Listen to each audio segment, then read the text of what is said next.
दिल्ली चुनाव की घोषणा से पहले अपने वीडियो में मैंने आपसे कहा था कि दिल्ली विधानसभा चुनाव में साल 2025 बीजेपी के लिए करो या मरो वाला चुनाव है।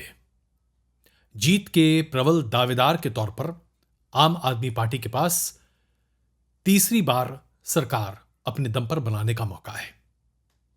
दूसरे नंबर की पार्टी भारतीय जनता पार्टी तो बनेगी ही बनेगी, लेकिन सरकार बनाने के अवसर मिल सकते हैं अगर वोट कंसोलिडेशन और वोटर स्विंग बीजेपी अपने पक्ष में कर पाने में सफलता हासिल करे तो। कांग्रेस के परफॉर्मेंस को लेकर निराशा व्यक्त की थी मैंने, और इसे बिल्कुल स्पष्ट शब्दों में कहा था कि कांग्रेस का परफॉर्मेंस अपने बीते परफॉर्मेंस से बहुत अच्छा नहीं होने जा रहा। लेकिन महीने भर में बहुत कुछ बदलाव देखने को मिला है कांग्रेस के कैंपेन और वोट बैंक पर। तो अब जबकि चुनावों की कैंपेनिंग का शोर थम चुका है और अब मतदान से पहले की शांति है, तो मेरी सोच क्या है, मेरा आकलन क्या है, जमीनी अनुभव क्या बताता है दिल्ली विधानसभा चुनाव के बारे में। तो सबसे पहले कांग्रेस की बात करते हैं, क्योंकि अगर मैं कहूं कि इस बार कांग्रेस ने बहुत बड़ा बदलाव अपनी रणनीति में किया है तो यह गलत नहीं होगा। कैसे? 2015 और 2020 में कांग्रेस ने दिल्ली विधानसभा में अपना खाता भी नहीं खोल पाया। Chunk one tick one. 2015 और 2020 में कांग्रेस ने दिल्ली विधानसभा चुनाव में अपना खाता भी नहीं खोला था।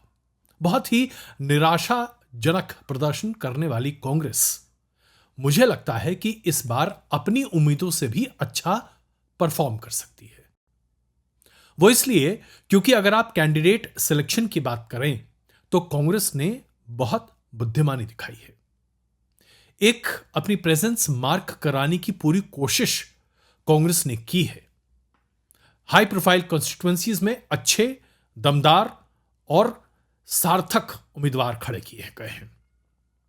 चुनाव की गति जैसे जैसे बढ़ी है, इसमें कांग्रेस की जो इमेज है, जो छवि है, उसमें बीते 2 विधानसभा चुनाव के मुकाबले इस बार निराशा कम दिख रही है। अगर हम कांग्रेस की इमेज की बात करें और उसकी तुलना आम आदमी पार्टी से करें तो आम आदमी पार्टी इस बार कांग्रेस को बहुत गंभीरता से ले रही है। देखिए, चुनाव के सभी कैंपेन में अरविंद केजरीवाल कांग्रेस को बीजेपी का मित्र बता रहे हैं, दोस्त बता रहे हैं, ए टीम और बी टीम बता रहे हैं। अरविंद केजरीवाल के हर वोट की अपील में यह कहा जा रहा है कि आप अपना वोट बर्बाद मत करना, कांग्रेस को मत दे देना। आखिरकार इस तरह का अपील क्यों करने की कोशिश कर रहे हैं अरविंद केजरीवाल? जाहिर सी बात है, उन्हें यह खतरा दिख रहा है कि जिस कांग्रेस के वोट बैंक को अपनी तरफ कब्जा कर 2013 में आम आदमी पार्टी ने दिल्ली में अपनी जगह बनाई, वो वोट बैंक अब आम आदमी पार्टी से जरा छिटकने लगा है। और ये कांग्रेस का ही वोट बैंक था जिसे आम आदमी पार्टी ने अपने पाले में किया था। अब अगर वो कांग्रेस के पास वापस जाने लगे तो आम आदमी पार्टी की तो हवा टाइट होगी ना साहब। तो हवा टाइट हो रही है। इसके अलावा जो कई दलित प्रभाव की सीटें हैं, वहां भी आम आदमी पार्टी को कांग्रेस से डर लग रहा है। कुल मिलाकर देखा जाए तो इस बार आम आदमी पार्टी कांग्रेस को बीते 2 चुनाव के मुकाबले कहीं ज्यादा गंभीरता से ले रही है। भारतीय जनता पार्टी ने भी कांग्रेस को जहां हर मंच पर घेरने की कोशिश की है, वहां बीजेपी के रणनीतिकार इस बात को बड़े अच्छे तरीके से समझ रहे हैं कि भले ही मुकाबला बीजेपी और आम आदमी पार्टी के बीच में दिल्ली में है, लेकिन अगर यहां पर कोई एक डिफरेंशिएटर है तो वो कांग्रेस के उम्मीदवार हैं। और कांग्रेस के उम्मीदवार कई सीटों पर आम आदमी पार्टी के उम्मीदवारों के वोट को ठीक ठाक काटेंगे। हो सकता है कई सीटें झपट भी लें। ऐसे में अगर आम आदमी पार्टी कि वोट कांग्रेस के उम्मीदवार काटते हैं तो फायदा किसका होगा साहब? दो लोगों की लड़ाई में तीसरा का होता है। तो यह फायदा बीजेपी को अपने लिए होता हुआ दिख रहा है। अब आप सैंपल कीजिए, राहुल गांधी और प्रियंका गांधी के जो चुनावी सभाएं हैं, पहले के मुकाबले इस बार ज्यादा संख्या में लोग इन सभाओं में पहुंच रहे हैं। जनता का रिएक्शन बड़ा मिक्स्ड है। पहले लोग भाषण सुनते थे और चले जाते थे। इस बार मतदाता यह तौलने की कोशिश कर रहा है कि कांग्रेस को वोट देना फायदेमंद होगा या नहीं होगा, और अगर कांग्रेस को वोट देते हैं तो उसका फायदा किसको मिलेगा। यह वो मतदाता वर्ग है जो आम आदमी पार्टी के पास अभी बीते 13 साल में पहुंचा है। यह आम आदमी पार्टी से बीते 10 साल में अब नाराज हो रहा है। इस मतदाता वर्ग के लिए बीजेपी पहली पसंद नहीं है। लेकिन अब उलझन यह है कि अगर कांग्रेस को वोट दिया तो आम आदमी पार्टी का वोट कटेगा, और कहीं आम आदमी पार्टी का वोट कटा तो क्या बीजेपी को फायदा मिलेगा? इस उलझन की वजह से यह वोटर अभी जरा कंफ्यूज्ड है। लेकिन यह कंफ्यूजन मतदान से पहले क्लियर होगा साहब। लिहाजा या तो एंटी आम आदमी पार्टी वोट होगा या फिर प्रो बीजेपी वोट होगा, और कांग्रेस के लिए भी कांग्रेस के लिए वोट होगा। कोई निराशा से किसी को भी वोट दे देने वाली स्थिति नहीं होगी। अब बात करते हैं सत्तारूढ़ पार्टी आम आदमी पार्टी की। ग्राउंड का फीडबैक क्या है? तो साहब एक बात तो स्पष्ट समझ लीजिए, हम जिसे लोअर इनकम ग्रुप कहते हैं, निम्न वर्ग, आर्थिक तौर पर जो पिछड़ा वर्ग है, दिल्ली के जो तमाम पॉश कॉलोनियां हैं उसके आसपास जो झुग्गी झोपड़ी समूह है जहां पर बहुत बड़ी संख्या में, बड़ी आबादी में लोग रहते हैं, इस समुदाय के बीच में आम आदमी पार्टी की लोकप्रियता आज भी है। 2015 और 2020 के मुकाबले आम आदमी पार्टी की लोकप्रियता कम जरूर हुई है, लेकिन अभी है, बहाल है। जैसे जैसे ये जो इनकम स्लैब है, इसकी सीढ़ी आप चढ़ते जाते हैं और आप लोअर मिडिल क्लास से थोड़ा सा ऊपर उठते हुए मिडिल क्लास और अपर मिडिल क्लास की तरफ जाते हैं। मैं हायर क्लास की तो बात ही नहीं कर रहा। जैसे कि अगर मैं सरकारी नौकरियों के संदर्भ में कहूं तो ग्रेड 3 एम्प्लॉय एंड अबव, है ना। ग्रेड 3 से नीचे आता है ग्रेड 4 एम्प्लॉय। ग्रेड 4 एम्प्लॉय आमतौर पर लोअर स्केल के होते हैं, जिनकी सालाना आमदनी 5 लाख रुपए से कम होती है। तो 5 लाख रुपए से ज्यादा की आमदनी वाले ग्रेड 3, ग्रेड 2, ग्रेड 1 एम्प्लॉइज, इस क्षेत्र में अब आम आदमी पार्टी की लोकप्रियता चुनौतीपूर्ण हो गई है, लगातार कम होती चली जा रही है। आंदोलन से उभरी आम आदमी पार्टी का रोमांस इस वर्ग से खत्म हो चुका है। आम आदमी पार्टी और बाकी राजनीतिक दलों में जो एक डिफरेंशिएशन का फैक्टर था, जो एक रोमांटिसिज्म था, वो खत्म हो गया है। करप्शन का मामला हो, पर्सनल इमेज की बात हो, पर्सनल ग्रेटिफिकेशन की बात हो, इमेज बेस्ड पॉलिटिक्स की बात हो, जो आम आदमी पार्टी कहती है ना, हमने नई एजुकेशन इनिशिएटिव्स लाए हैं, हम मेडिकल बेनिफिट्स ला रहे हैं, हम मोहल्ला क्लिनिक ला रहे हैं, हम सरकार को आपके दरवाजे पर लाकर खड़ा कर दे रहे हैं, ये सारी बातें अब लोगों को झूठी और बेमायने लगने लगी हैं।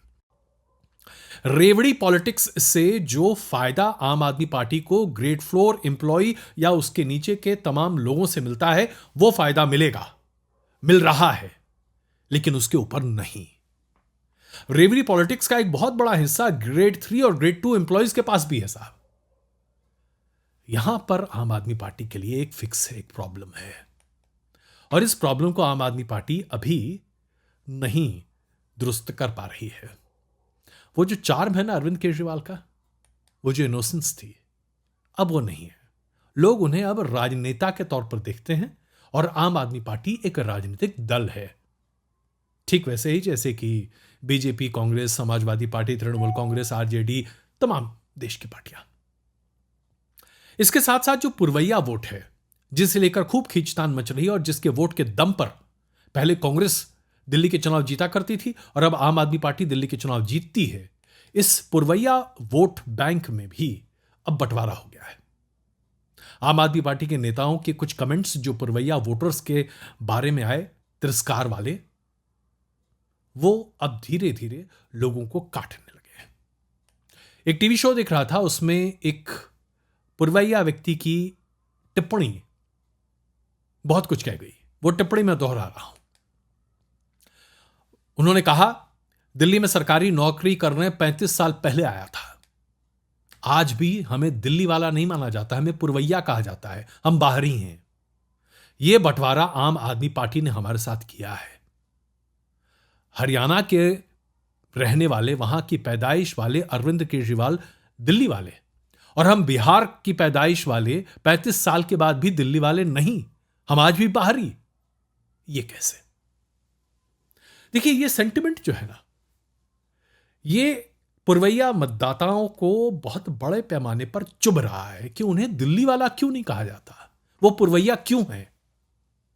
और अगर पुरवैया हैं तो फिर उत्तर प्रदेश के मुख्यमंत्री योगी आदित्यनाथ और जेडीयू के तमाम नेताओं की बातें क्यों ना सुने, आम आदमी पार्टी की बात क्यों सुने?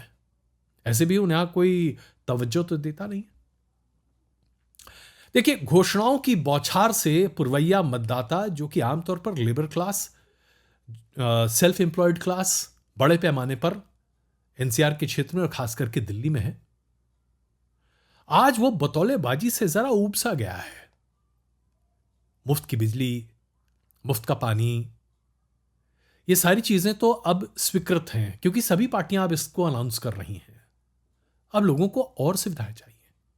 पब्लिक ट्रांसपोर्ट आज भी छित विछित है। डीटीसी की बसें तो भाई साहब न के बराबर सड़क पर दिखाई देती हैं। सड़क नाले तो ऐसे गंदे पड़े हैं कि कोई क्या कहे।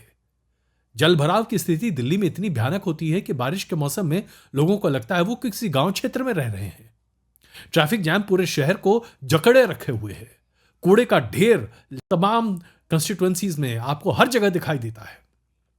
एलजी और एमसीडी के साथ लगातार भिड़ंत। इन तमाम चीजों में आज तक जनता को क्या फायदा मिला? सिर्फ वायदे, कोरे वायदे। जमीन पर क्या हो रहा है, लोग अब यह पूछने लगे हैं साहब।